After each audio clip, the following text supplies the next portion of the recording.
Welcome back to the TJ V8 Magnum Swap series.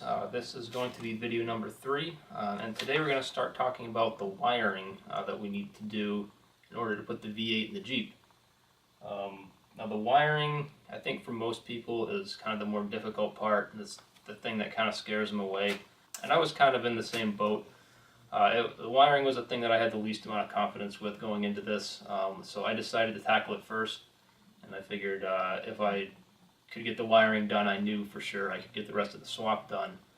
I figured, if I had too much trouble with the wiring, then I could just abandon the swap, and everything was still the same. That's the first thing that I did. And along those lines, I chose not to modify the original Jeep harness and the original Dodge harness. I bought harnesses off of eBay for the exact same model year and the exact same vehicle and trim level and everything for both the Durango and the Jeep. And then I chose to modify those and try to make those work. So the closer in year that your donor vehicle and your Jeep are, the easier time you're probably going to have with this wiring, because every year, the progression of connectors, sensors, wiring patterns kind of changed as a group between vehicle and vehicle and vehicle. So if you have a 2000 Wrangler, you're probably best off buying a 2000 donor vehicle. And like I discussed in the last video, by law, you do actually need to have a 2000 or newer vehicle. But the closer in year, model year that your donor is to your Jeep, the better off you're going to be as far as the wiring goes. So the first thing that we need to do is to get a factory service manual for both the Jeep and for the donor vehicle. Now, I chose to do digital versions of both, and they're on this tablet right here, and that worked out for me. I printed select pages that I really needed, and other than that, I just scrolled through and accessed them on the tablet. So once we have the manuals in hand, or in digital version here, all we need is the wiring diagram section. Let's go ahead and get to some actual footage of working on this harness. So the first step is to label the wiring harnesses for both vehicles. Here we have the wiring harness or the engine harness from the Durango, and here we have the engine harness from the Wrangler. So on the factory manual, you'll see each connector has the shape, it has how many wires are going into it, what the color of the wires are that are going into it, which side they're on. You get the 1 and the 2, 1, 2, and using the general shape. This is the manual for the Durango, and some of the connectors are labeled with color, and some of the colors that are labeled are actually wrong, so I wasn't able to go by that. But on the TJ manual for the Wrangler, it was each connector was labeled with the color, and that made it even easier to identify. So basically all I did was pick a connector. Say we went with this one. You get the general shape of it right there. We have 2 wires going into it, and it's gray. Now just scroll through here until you find it, and that's it. I chose to hang both harnesses to make it easier to sort through all of the connectors rather than having them in a pile on the ground. Since I don't have much room here, if I had maybe a whole garage bay or something like that, it may actually be easier to lay them out on the floor.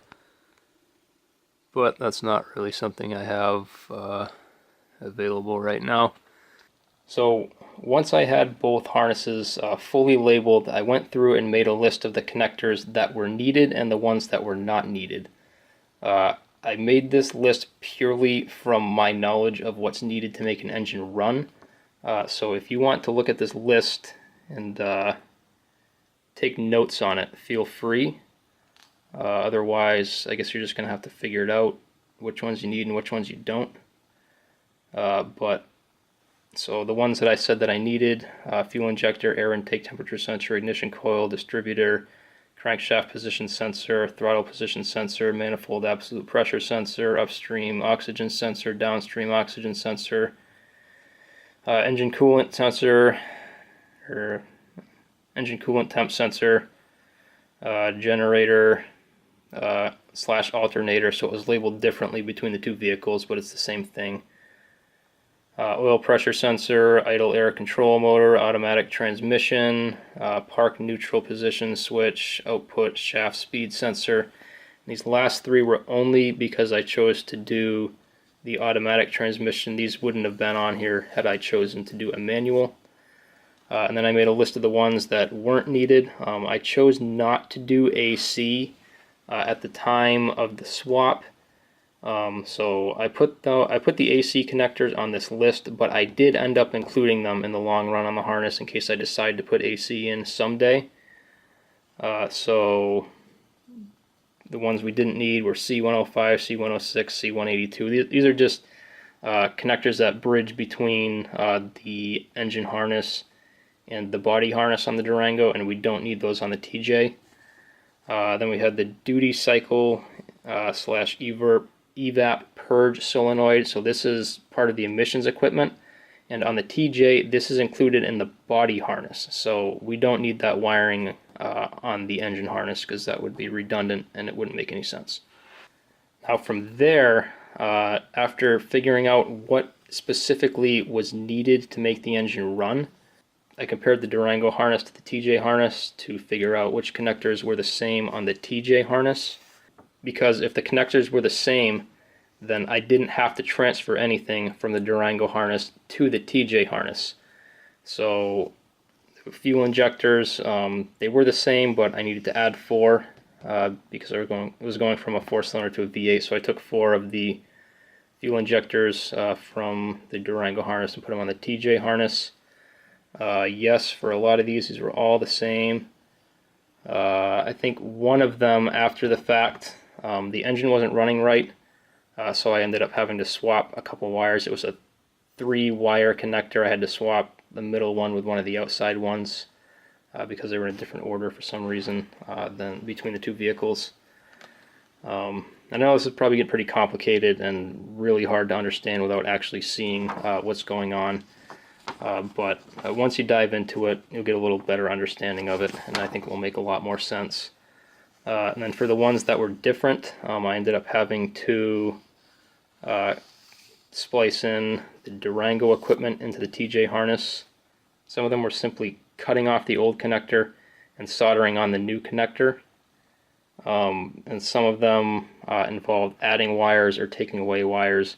But I'm not going to go into too much detail on specific wire cutting and splicing because that will vary greatly from year to year, and to say that a certain wire needs to go in a certain place is really only applicable between a specific year donor vehicle and a specific year Jeep, so it doesn't make any sense to do that. But all the information that's needed to do that is contained in the factory service manual, and it's just up to us to piece it all together. I will, however, go into the computer connectors right now, which just to kind of demonstrate how simple and straightforward this swap is. So there are 3 connectors that go into the computer. The one on the left is the body harness, and the 2 on the right are the drivetrain and engine harness. So the 2 on the right are the ones that we are working on, and the one on the left remains untouched. We don't go into that one at all, and that will plug directly into the Dodge computer and work just fine. And I will show you why in a second. So what I did was I printed out the connector pinouts for the computer connectors between the TJ and the Dodge and taped them next to each other so we could get a full line-by-line view of what the differences are between the connectors. And the ones that were different, I put a little highlighter on. So this is for the body, between the 2 body harnesses.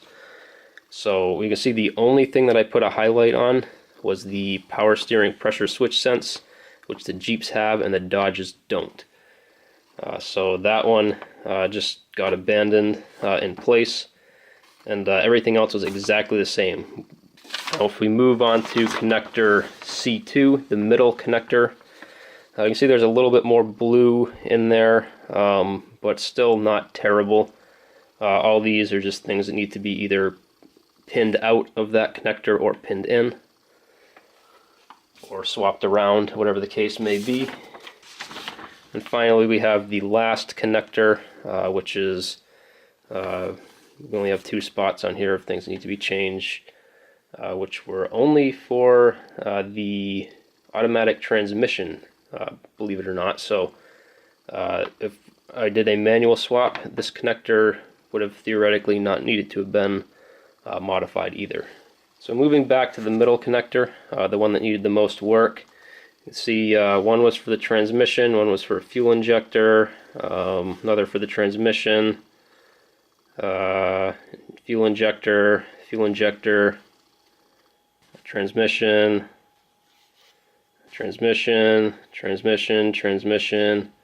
and transmission. So most of the work on this one was related to the transmission. Without having to deal with an automatic transmission, if I went straight from manual and didn't do an auto, this is about as straightforward as a swap can get on one of these Jeeps. So that pretty much shows why I chose this engine, because it is so relatively easy with the wiring. So next few episodes I'll probably show a little bit more with the wiring. Like I said, I'm not going to go into a lot of detail, like specific wire by wire kind of thing, because that will vary greatly between vehicles. And to show for one specific vehicle year with donor vehicle model just doesn't make sense. So all the information's here, we just need to use it. So that'll close out this episode. Thanks for watching. If this video was helpful or enjoyable, please give it a thumbs up, and be sure to subscribe for more in this series to come. Thanks for watching.